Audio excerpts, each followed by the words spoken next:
My name is Virginia Erickson, and I live here in Newcastle, Colorado. When I grew up in the 1930s. It was just a small town. It had been a mining town, and because of the mining explosions, it had lost a good part of its population.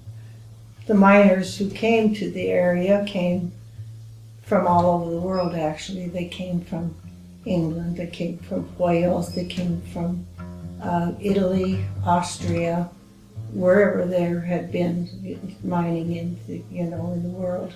They came. There were Chinese, Asians. They ranged in age from probably 8 years old and up until some of them were in their 50s when the mine explosion happened, to where they lost their lives.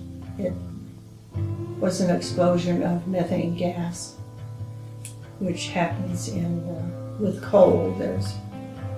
When they expose it, then the gas comes out of the veins of coal and becomes really explosive. It happened on the south side of the river, where you can see the scars on the mountainside where the explosions blew the side of the mountain out. And since then, the mountain is on fire and it has caved in.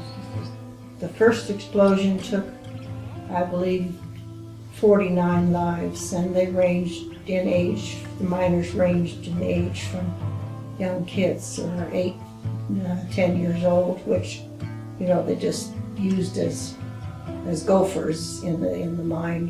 Where they didn't do the actual mining themselves, but they were there, and they were families.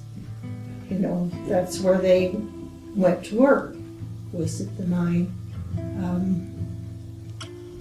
Some of them, when the explosion happened, there were brothers and fathers and sons, and lost their lives. And it took a big part of the young men from our area. They closed the mine for a while until they could reopen it. We're back to mining, and then there were 2 others. The last one only took 2 lives, I think, but that was in 1919, I think, something like that. The one in between was almost as large as the first one. I think there were 30 some men who died in the second explosion.